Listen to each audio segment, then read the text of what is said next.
you think about it, like, what is the most vulnerable thing you could possibly do? Maybe it's dress up like a condom and get in front of a stage of 500, like 13-year-olds, right?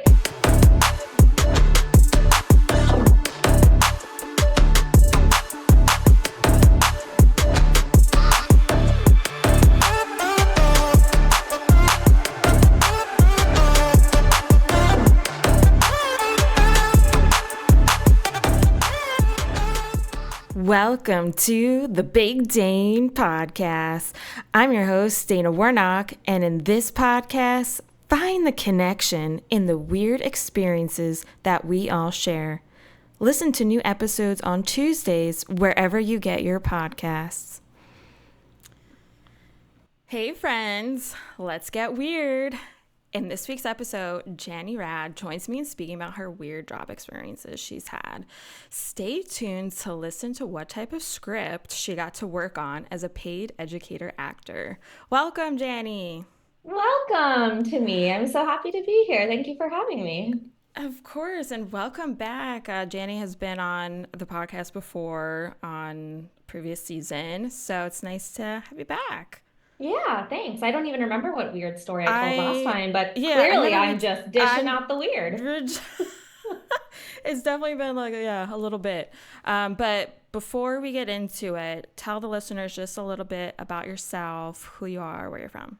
Yeah, so I currently live in Memphis, Tennessee. I think I was still living here the last time we chatted, but since then Blessings. I've had, gosh, I mean, I feel like my whole life is just honestly weird. But I feel like my job title changes like every 6 months, but Mm-hmm. I also like, have this creative side of me where I do a lot of like the creative side hustles on jobs, but my day job right now is honestly keeping me the most occupied because I'm now a CEO of a tech company. Who knew that was Get going to be in my out. future? Oh my I God, will we're gonna have to not have get another out. Isn't chat. that wild? Yeah, I know. It just happened. That's amazing. Congratulations. Thank you. All the more reason why I'm really excited to tell this story because who would have thought that someone who did what I used to do in the past would have led up to what I'm doing now? Okay, that's fair. All right, wonderful. Well, let's get right into it. Let's Okay. start, from the top.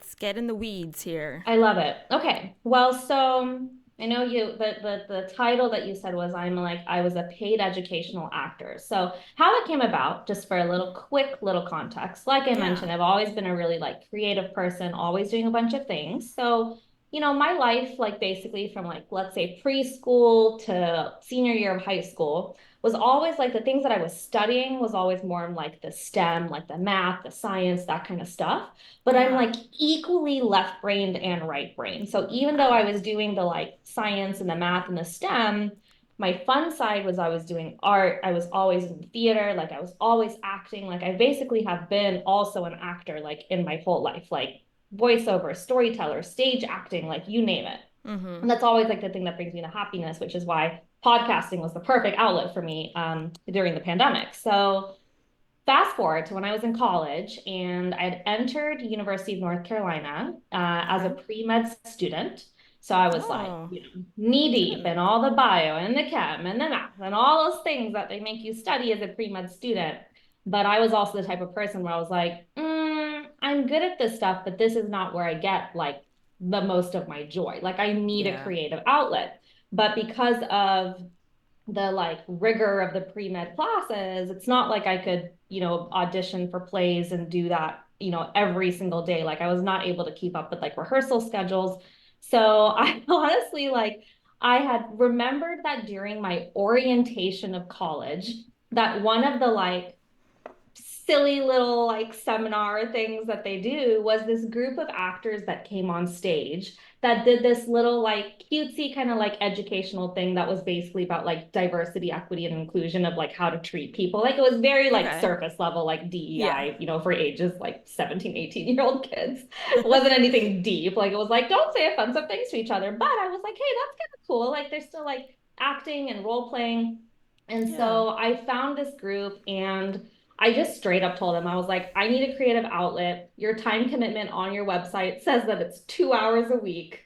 I can commit to that. I would love to Yeah. audition for you all and just like be one of your actors. And I went into That's it so thinking cool. like, okay, this is just going to be like a fun little silly thing that I do Like on the no side. expectations. No expectation.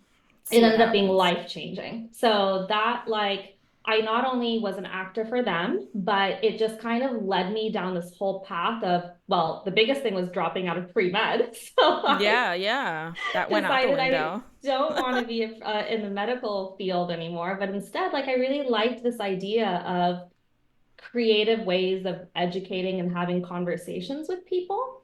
So back to like the cool job title. One of my like job titles written on paper when I was in grad school was a sexpert. And part of that, Wow. yeah, was that I wrote an educational play about sexual health education for undergraduates and middle schoolers. And I got to be like a sexual health expert that was also an actor. And I wrote, well, I co-wrote Yeah. a different, like a set of plays. And one of them essentially was called Orgasm, Yes, Please. And I also love it. one where we were called, oh, what was it? The like, yeah, the sexperts and oh gosh, I can't remember like the other cute name that we had, but one of my scenes was I got to dress up like a giant condom and sing a No song. freaking way. Yeah. So What? it's pretty weird, right? Was there a time where you had to reenact like with the condom on yourself? Like, oh, this is a point where condoms can break. Yeah, pretty much.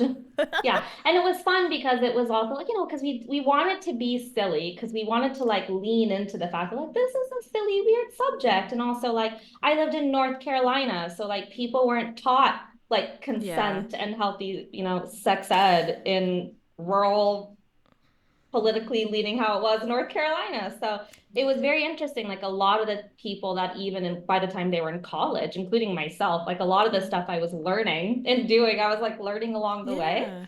So it was kind Yeah, of fun. because Like I got to just be silly with it on purpose.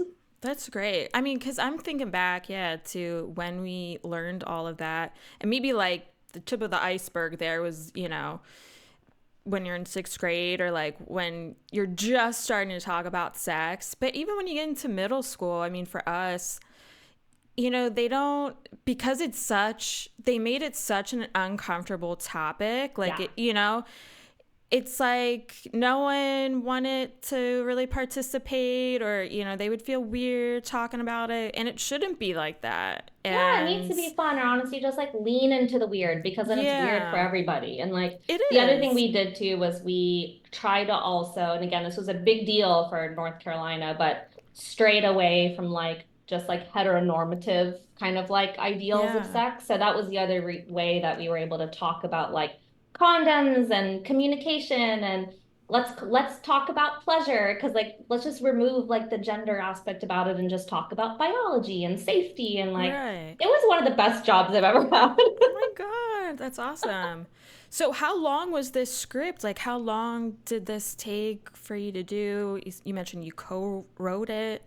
Yeah, so it was so it was a different series. So the one that I did when I was on campus, like in college, there was like multiple different themes. Like we would do things on like anxiety and depression. We would do things like on like body image, so like different themes. Like little And then segments, yeah. the sexual health ones though were always my favorite. And so that was when Yeah. we just did like a standalone play. And then by the Oh, time cool. I graduated, it was like my senior year I think it was like a capstone class or something. And that was one where we wrote specifically a play that then we got to use as a way to do sex ed in local middle schools and high schools. It was so Yeah. cool. Yeah. So That's that was like a awesome. semester long capstone project. And how did the audience react? Like, was it like positive feedback? Yes, because so much Really? so that I actually think the program is still there today. It was like basically it was like a research grant that was a partnership between UCLA Okay. and UNC, and I think they had done this type of like health behavior prevention work in different universities and settings. So part of the research study was exactly the question you asked of just like how do people react to this, Mm hmm. both emotionally, but then also like okay, let's say people think this is the weirdest crap ever and I'm so uncomfortable, but are they Yeah. learning something because it's so Right. weird? So they Right. actually did like pre and post tests and, 1 year follow up, 2 year follow up, 5 year follow up. and they were able to track like outcomes that we like changed people's like sexual health behaviors, like making people like feel more comfortable talking about consent early, or Yeah. even like getting STI tested, lowering rates of STIs, like all these things. And also, like, of course, the first time somebody shows up on stage and like dressed up like a condom, everyone's gonna be like, what? Like, But what is that? yeah, but by the time like, you get like 10 minutes into it, people are like, okay, okay, Like, all we right. all think this is weird. Okay, let's just have fun. Kind of like we're intrigued, like, what else are you going to show us? But Yeah. that's awesome that, the feedback was there. And I'm like, it's kind of a nice surprise that they continued to track over the years. Like, it just wasn't a one time thing. Yeah. So then they know how to maybe make another one in the future, or maybe they'll call you back up. I Hey, know. I'm like, hey, Jani, it's y'all, do you remember been me? I still a I still act decade. for money. So yeah, it was fun. I mean, Yeah. I stayed in touch with a few of the like groups that I was employed with as like a paid educational actor. And Yeah. even when I was, done with school, I would kind of tour around with them like if they needed somebody. Like I did a couple things in Texas. I did one in like New York once. I did it in California. So I got to like Mm-hmm. tour around with this group and just like get paid to act and be Wow. both silly and educational at the same time. It was like a dream come true. So how long were you traveling for then at that point? So I mean I think at that point I might have even been living in DC or North Carolina, like Oh, doing okay. my day job. So this was more of just like Yeah. as I would get gigs, I would Okay. just like leave for like 3, 4 days, go do something and come And back. come back. Yeah. Nice. Yeah. But Wow. on and off, I was an educational paid actor from like when did I start college? 2009, right? Oh Yeah. nine, so fine. That was when I graduated high school. Yep. So 2009 to like 2017. So that's like a long time where I was That's like a on and off. chunk. It was a Yeah. chunk where I was educational acting, and then the sexual health stuff also just kind of morphed into then like I became like a sexual health educator and a specialist. I got to do like STI testing and trainings. And yeah, it just kind of like became another tool in my tool belt that I was also Right. able to do like theater-based educational activities and trainings for Yeah. people. No, that's wonderful. I love Yeah. that. I love that it continued on and, just wasn't, it didn't stop when you were in college, that you're Yeah. able to kind of take it further. And it was something that you really liked that you weren't even sure that you would like, but I you know. It's did. honestly like it was like, oh, I'm just gonna do this thing because I need a creative outlet and I don't really care. Yeah. Like, and I'll be honest, like even like what I started off being like, I'm a CEO of a tech company, but you know what? I use a lot of those skills Do even you? still today because if you think about it, like what is the most vulnerable thing you could possibly do? Maybe it's dress up like a condom and get in front of a stage of 500 like 13-year-olds, right? Okay, taking a break ski here because I wanted to inform you on my newsletter that gets deployed on a monthly basis. So I promise I won't spam you. You'll get the latest upcoming news on the podcast, episode highlights, and some of my favorite podcasts that I enjoy. Sign up today by visiting thebigdanepodcast.com and the pop up will prompt you to fill out your info. Again, that's thebigdanepodcast.com. So it's like Yeah. I've done the like scariest type of like public speaking you could possibly think of that now, honestly, any other thing that I go do, whether it's talk about my company or the things I do, or just like representing myself or telling my story, it's like I don't like I feel like that really just gave me a sense of confidence of just like, you know what? Just own your craft. Go out on stage, be Yeah. you, be funny. Like I think that's one thing I take really seriously of just because like I'm in this position and whatever. Like I don't have to change who I am innately. Like I can still be fun. I can still be creative. Like I don't have to fit into a mold of like who this type of person has to be. Like I can just be really confident. Like I have a very fun, unique Yeah. skill set, and I will bring that to every day of my life. No, I'm sure that's really refreshing for, your colleagues and everyone there cuz it's like this is who I am as a person. Like I'm not going to you pretend to be someone else. And if that's a way to engage people, like, and make it Yeah. fun, I think that goes a long way. Um, yeah. Yeah. It has. It's been fun. And I mean, I don't know. Maybe I'll bring back that costume one day for Halloween or something. I don't know. Yeah, there you go. But yeah, it's been really fun. And yeah, definitely a weird story that I have that I think is Okay. probably a one in a million story. So I was like, why not share it for the podcast Yeah. listeners? No, yeah. No, that's truly, yeah. Because who can say that they worked on that type of scripts? And yeah, Yeah, like, like the not, giveaway for attending our show was a vibrator. Like again, like who can say oh my that? God. Yeah. Weird. A little weird. Yeah, was there, I guess, like, to go back real quick, was there any, like, during the play, any kind of, like, weird, like, audience participation that was needed or that you recall? Yes. Yes. Oh, we did something called oh my gosh, it's coming back to me. It was Sending the called like the juices. the saxophonic choir. I'm like Oh my remembering God. this in Yeah. real time. Oh my Okay. God, I love it. We did something called the saxophonic choir, and we like chunked up the audience. It was almost like those things where it's like the audience had to like say like a word, and I can't remember what it was. Clearly, it was something educational. Like we weren't just making them say words, but it Right. either might have been like anatomy words. So like we might have been like making them say like vulva, penis, Prostate. vagina, Yeah. prostate. Yeah, like Yeah. we might have been Yeah. making them say these things. I don't remember, but it was something Yeah. to do where Something it was like that. like words in the script, like let's get used to saying these words and be silly. And then what we did was like we would chunk up the audience. So there was like five groups, and we had a conductor that stood on the stage, and he would like point to the group, and they would have to like stand up and say like I don't know, like Climax. vagina, and like Yeah. everybody would have to like stand and say it, and like the first few times like That's everyone was like great. oh blah blah blah, like looking like Yeah. really weird, but then like again like 2 minutes, not we didn't make them do it for 2 minutes, but let's say like 10 seconds into it everybody was like having a good time. But I That's like wow, I great. just like that memory just flooded back to me I'm like it so was glad I was able yesterday. to trigger it for you. You did. I haven't thought about the Ah, saxophonic choir in a long time. Saxophone choir. Let's bring it back. Yeah.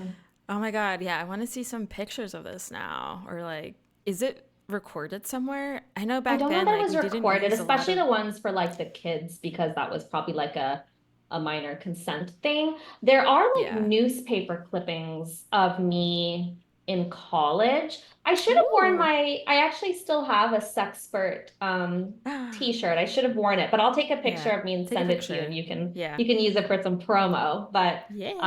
and I think one of the letters has like a condom on it, so it's pretty good. It should, But like, also, that should, like, open up to, like, a pocket. Sorry, my yeah. video. It would be like I don't a think there little are pockets. pocket I think it was here. just like a basic tee, but I like that version Yeah. too. Yeah. 2.0. Let's go. Yeah, Oh, 2.0. But yeah, I love there it. are some photos and video clips I think floating out there, but I Yeah. don't even know if they're online anymore, but I saved the like campus newspaper that day because I was on the front Oh, page. yeah. And I remember like cutting out that clipping. And it's like in my like memory box. Now I want to just watch this play and just take it all in and see how weird it There's is. research studies. Like I'm like it's like quoted in research because I mentioned like it was a whole part of like this health prevention grant out of Mm-hmm. UCLA. So the program was called AMP, Arts Based Multidisciplinary Program for Sexual Health Early Intervention Childhood Oh, Education or something like that. It was that's like a great. very like Yeah. noble title. Wish we had And something so if like you like that. Yeah. Google this, AMP, UNC, AMP whatever, like you'll find UNC. it. Yeah, Let's find you it. will find AMP it. UNC. Yeah. AMP UNC. Yeah. You'll find it, and they'll be like you'll see like all the outcomes associated with the research program. I So love it. it did work, y'all, if anyone's Facts curious. are there. It was an effective educational strategy. We don't make this shit up. No, I don't. Wow. Well, thanks so much for coming on. You're I so love welcome. this story. I mean, it's definitely something out there that not everyone has something similar like yours. So it's definitely nice to hear about it. Yeah, you're so And welcome. And if yeah. anything, I also hope that I inspire listeners there where I don't know if you're young, old, or early in your career, late in your career, like everything that you do will come back and add value to your life, even if it's silly, even if it's a mistake. Like you Mm-hmm. will learn something, it will add some type of value, and even like the craziest, weirdest, funniest thing you do may impact you in your future life in ways that you can't even imagine. So, like, I Oh, have sure. the stage confidence of a queen now because I was did some weird stuff back in the day. I love it. Ah, well, if people, if they want to say hello, how will they get in touch with you? Oh, that's a great question because I'm kind of taking an Instagram break right now, Oh, okay. but Well, we'll edit this out. you can still find me on the socials. It's Jani Rad dot with like little period me like M-E, so JANIRAD dot M-E. You can follow me. My page is private, but if you follow me, I'll let you follow me. I'll approve it. And I'm pretty slow Cool. at DMs, but mostly just because I'm taking a little bit of a mental health break. But when I'm back Okay. on it, I will be sure to interact with you. Wonderful. Well, thanks so much, and we'll catch everyone next week. See Bye, ya. listeners. Bye. You made it to the end of the episode. Congratulations. No, but truly, thank you so much for listening. And stay up to date with my podcast by going to my Facebook, Instagram, or TikTok accounts. Interested in being a guest on a future season or know someone that would be a great fit to be a guest? Go to my website, tap on Be a Guest, and fill out the form.